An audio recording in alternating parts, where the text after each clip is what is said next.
Hi, Sudis. How are you doing? Welcome to Naya Sim or Cimnanya. Thank you so much for the support. Hope you all are doing great. So, I came across this video and I thought that I'll bring it here because it is really very necessary. I love the fact that people are effing around and finding out because one thing I have known so far is that when something doesn't touch you, you probably might not be able to tell the experience. Black people have been telling their experiences, Black people have been calling people out. Let's get it right. Let's do the right thing.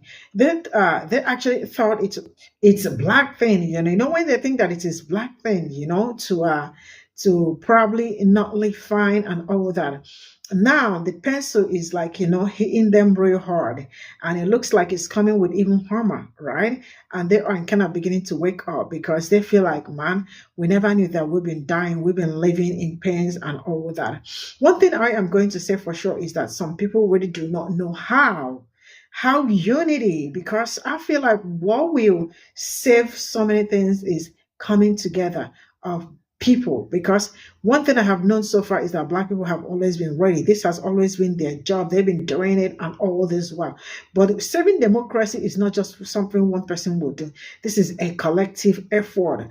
And also, are you acknowledging that you've been deceived? Because you cannot solve a problem without knowing the problem. First of all, you need to acknowledge there is a problem before fighting it. So you already need to come together and say, yeah, this thing, I mean, they've been killing us through this way, and it is time to fight it and then come together. But if not, it is really going to be real. Let's get into this. Well, happy fuck around and find out Friday. It's going to be one of those kind of mornings. It seems to be that the Palm people were over on a red note, and they had a realization. They had an epiphany. They realized that they slaves. They realized that they've been lied to by their counter Palm people. Yeah, over in China, which is what the red note is exposing, their livelihood is so much different than ours. They did they did a what they call it, a grocery run or something like that, where they were showing how much their groceries cost when they go to the stores.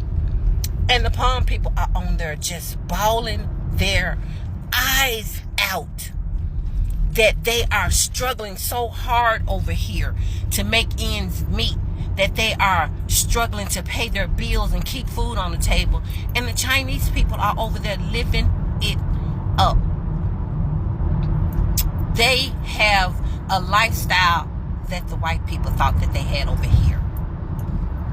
They found out one chick was on red note bawling her eyes out because she had acquired $450,000 in student loans to go to law school. Found out over in China, their law school cost to go to law school is $800 a year. I said that wasn't a misstep. That wasn't a misquote. That was $800 a year. And she's bawling because she don't know how she's going to pay back $450,000 upon added on to all our other expenses that we have here in the United States that are so much more than what is going on over there. So you got the white people over there on red note bawling they damn eyes out, because now they're receiving what we've been trying to tell them the entire time. Racism is expensive as hell, and you're cutting off your nose to spite your face. Yeah, you're in the position you're in because you enjoyed the benefits of this society keeping a race of people down so you guys can move forward. You had no problem with them. You know why? Because it didn't affect you. But what you didn't realize is it was the oldest game in the book, baby. It was still just the wealthy, rich people telling the poorer people that your problem is the black people.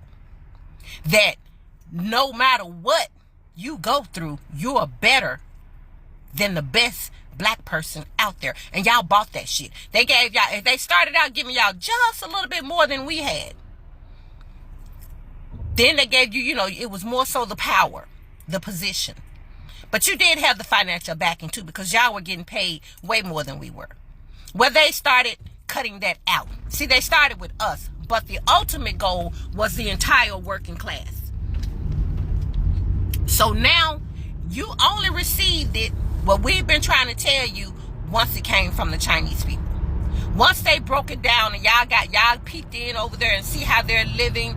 One dude paid $70,000 for an apartment, and he had to pay 1% tax once, and the apartment is his for life. He doesn't have to pay taxes again. Oh, they're bawling. Oh, how are we gonna? I can't make it. It's just not fair. We can't buy a home. No, you can't. No, you can't, because you got off on it being us doing the crying. You got off on it being us trying to always borrowing from Peter to pay Paul. But what you didn't realize is we have the stamina. We have the character. We have the substance to go through hard times, because that's all black people have ever known. Our entire culinary delight is off the scraps of what white people would throw us, because we had the substance. We had the essence to take what they considered garbage and turn it into a delicacy. We always knew how to make the best of what we had. We always knew how to take nothing and turn it into something. So, you know, we had survival skills that you guys have never been equipped with. Things go wrong for y'all run to the nearest window. Things go wrong for us, we batten down the hatches and we start praying. Yeah, that's what we do. We pull ourselves up by the bootstraps, because that's all we've ever been able to do, because there's nobody here for us. And now you go over to China, and it finally sinks in that you were your own worst enemy. Your lack of compassion for someone who did not come wrapped in the same skin tone that you were wrapped in, now it's biting you in your lily white asses. So get your asses off Red Note. Go blow your nose, dry up your snot, and take your ass whooping like a woman. Your self-inflicted ass whooping. You guys all just go over there and just peek it out. They are losing their minds when they look at the lifestyle over there versus the lifestyle over here for the working class. Yeah. It's finally coming off. You're finally seeing what this country did not want you to see, which was, guess what? It's not the #1 country in the world. We're not the best at everything. We don't have the best lives in this world. China looks like a futuristic wonderland over there with all their advancement. We still running around here on street buses. We've been paying everything we got $5.99 for a dozen eggs. I thought he was taking them down, y'all. I mean, I thought he said as soon as he's elected, prices are going to come down, and they're going to come down fast. Them motherfuckers went up, and they went up fast. And now you are learning that you've been hoodwinked this whole time. Yeah. You got ganked. You got ganked. Rich white people figured y'all ass out hundreds of years ago, and they use that same old playbook every time they get a chance. And they've done it again. They had y'all looking everywhere except for at their ass. And they're the ones that's got y'all ass out here crying on Red Note now. Because the fact of the matter is, the rich 1%, they don't give a damn about how the other people gonna make it. They ain't never cared. Got it now? The gentleman that they have up for nomination over the Department of Treasury, can't think of his name right now, but he was asked point blank, do he think, Bernie Sanders asked him this, do he think it's time, does he agree that it's time to increase the minimum wage from $7.25? You know what that asshole said? No. He doesn't think that should be on a federal level. He, once again, the old Donald Trump playbook, we should roll it back to the states. In 2025, they're still sitting up here saying people should be able to make it off $7.25 an hour. But these are the people y'all run y'all asses out there and put in them offices. You can't even have universal health care because y'all racist ass didn't want black people to benefit from it. Y'all didn't want to keep free education, free college education, because you didn't want the black people to benefit from it once the civil rights kicked in. Once the civil rights kicked in, y'all wanted all that shit cut out. All of it. Anything that black people could benefit from, y'all didn't want no parts of it. And now you're understanding now what you've done. You put a noose around your own neck, and now you strangling. You strangling yourself, trying to survive. Now, I know why we not interested in this inauguration. And I know why we are not going. But why is J.D. Vance talking about he's not going to his inauguration? He's going to go to a football game on the most important day of his life. He would prefer to be at a football game than to be sworn in as the Vice President of the United States. And he happens to be the youngest VP of the United States. So he wants to pass up this once in a lifetime event to go to a football game. And then I heard Michael Flynn is telling Donald Trump not to go to his inauguration.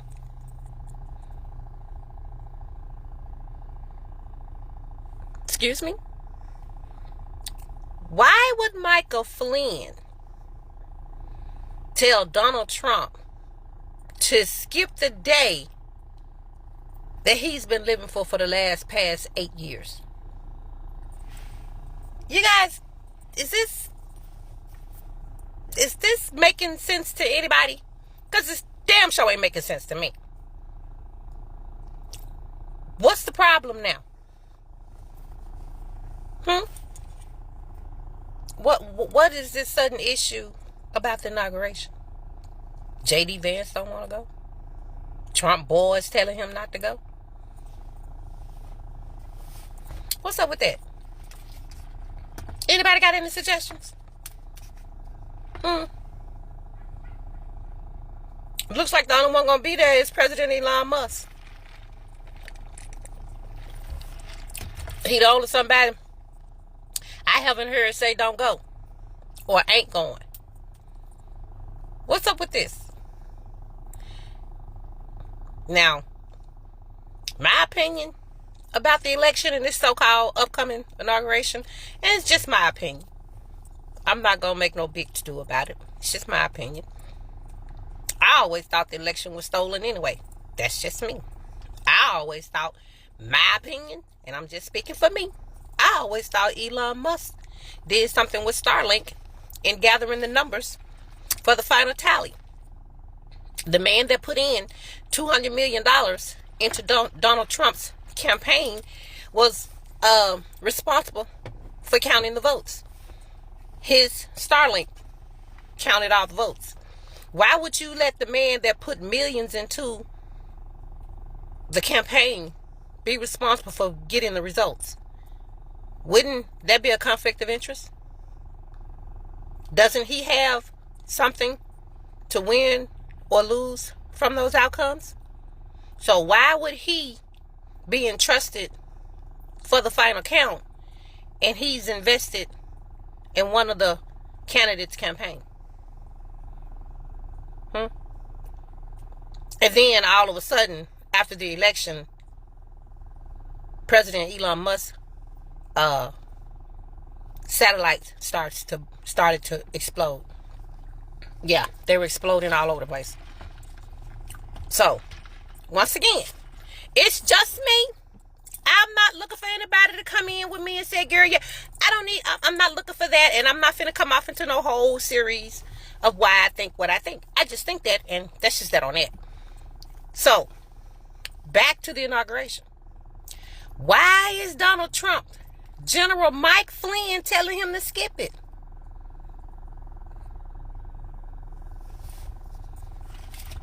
That's just bizarre. You know Donald Trump is an attention hog. Of course he's going to want that spotlight. And why wouldn't his people want him to have that spotlight? And why is J.D. Vance acting like it's just another... that a football game would be more important? Anybody else curious about this? I'm just saying. I'm just asking. It's just puzzling. That's all. But look like y'all don't need to be concerned about whether or not Michelle Obama is coming. You might want to be concerned if J.D. Vance and Trump is going to be there. Looks like the only one y'all going to have is President Elon Musk. So, in my opinion, instead of worrying about what's going on this side of the fence, y'all need to be over in your own freaking backyard. Because something ain't right. Something is not smelling right. And it ain't Trump's diaper. But y'all might want to check on that. Just a heads up. Because, you know, we ain't tuning in no way. Really don't give a damn. But I just found it kind of,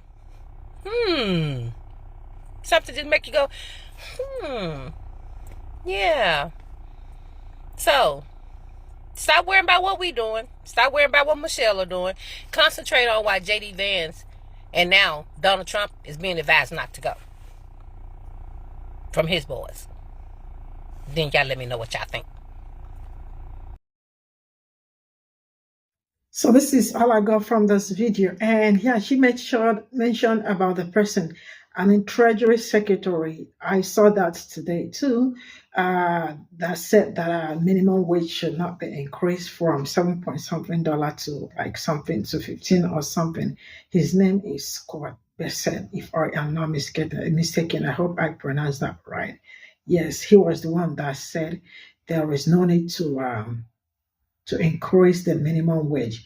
And to my great surprise, I saw some MAGAs in the comment section saying that $7 is the entering level, and that there is no need for it to be increased. Not like, and people should be able to, like, get into the job with like something really small and grow on the job. You almost really be acting like Nigerians. Woo, really? Yeah, anyway, that is it. I don't know, but I think I'm just I wanted to say something, but I will just leave it for another day. Because sometimes I feel like Nigerians and Americans do have a whole lot, when it comes to their politics, they have a whole lot in common. The only good thing is that in America, like, I think like they just have all their amenities, like, the social amenities and all that, like. But in Nigeria, I mean, it's kind of expensive to have all that amenities, right? But when it comes to politics, I do not see any different. I mean, like, America is as corrupt as Nigeria. I mean, like, they share so many things in common. Very corrupt. Very, very corrupt. And sometimes I feel like very clueless too. Absolutely. Very, very cool. Excuse me. Very, very clueless. Now let's dive into this video. I love the fact that, okay, I am sure you all might have heard about the blackout, TikTok blackout on Sunday. It's going to happen on Sunday. I just did not want to, like, bother about. That's why I have not brought it here. I've not even been talking about it because I feel like there is no need. There will be blackouts, TikTok blackouts. I don't know how it's gonna play out, but the ban, let's see how it goes, right? But yeah, no matter how it happens, I definitely will be bringing content because this is also a good time to know if people if I even know why. I think I should even be motivated to also do the content. I don't know, but this is what I feel. So I am going to try how, how competent I am during this ban, right? So that's that. Let me keep it at that, right? Now, I love the fact that this TikTok ban really opened a lot of people's eyes, especially uh white women, because majority of them are lost, or not just only white women and other people, even some black people too are in kind of lost, right? People really do not understand what is going on and how hard they've been living their lives. But one thing I'm going to say is that black people understood this thing more than any other person because they have lived through so many kind of lives, right? And they know what it means to have a hard time. Some people do not, they never experience that, right? Because their ancestors never experienced that. So this TikTok ban that took black people to red note, and white people also follow them because what is lying? What is there? Am I telling you people? Now, some people are so easy at people are always ready to say that black people do not have culture. But even black people run out of TikTok looking for a way to rest themselves to find out what this TikTok ban is all about. White people follow them to the TikTok, so to the red note, right? And British, the Brits that said that black people, they still run after black people because now I am hearing that they are saying, what is life? What is social media without black people? And that is true. There is no social media. It is a social media where you go to and you do not find black people. Trust me, the social media aren't popping. So everybody know what black people bring to the table. They know you all bring a whole lot, but some of them will never stop lying that you all make things happen. They know the reality, right? So the whole thing shook them, and they now understand how their lives, how they've been living in pains, and how life has really been hard for them. So a lot of them got student loan, like 100 and something $1,000 to pay. Heaven knows when they will finish that paying that, right? And some cannot even buy a house. Groceries are so expensive. I mean, it looks like if you don't have how many jobs, especially if you have family, you probably might not be able to understand. Black people will be screaming that all their lives. You all pay no attention to it, right? Because some of you all think it is a black thing to work 3 jobs, right? It is a black thing not to have food on your table or to struggle with home and the rest of it. Black people been screaming it. Now let me tell us this. The truth is that you all do not know the kind of how powerful you all will be. I know how powerful black people are already on their own, but some people do not know how powerful you all will be if everybody decides to come together and fight capitalism. Because what is the real problem is capitalism, and it is eating so deep into the system that some people have refused to understand where the problem, or to acknowledge where the problem is coming from. Because one thing with problem is that there is this idea that the solution to your problem lies in your problem, right? Because if it is from your problem that you start looking for solution, right? All these things are very achievable if some of them decide and choose to use their brain and come together and work things out. Trust me, it is going to be, you all will be a great force that nobody can break. They understand that. They know that. That is one of the reasons why they keep that divide going. Because how do they want you people? How they fear that if you ever come together, that it's really going to be a tough time for them. And which is true. So how do you break that barrier? How do you break that bondage? Because it's more like living in bondage. Some people do not understand it. The truth is that one thing I have known about Black people is that they will always find a way in the wilderness. Go ask anybody, except you're not a Black person. A Black person will find a way in the wilderness and thread in that wilderness. It is not everybody that have that capability. Black people are blessed with that, right? Some are not blessed with that. So how do you make things work? Black people are going to survive it, no matter how tough it is, because that is more like their delicacies. That is something they have lived through. So not until you all wake up and do something for yourself. I love the fact that you all are crying all out there saying that you are living, because Black people have been saying it. You all think it is all Black people. If we make things right, Black people are going to benefit from it. Now, who is crying? I love this kind of show. See you all in my next video. Bye for now.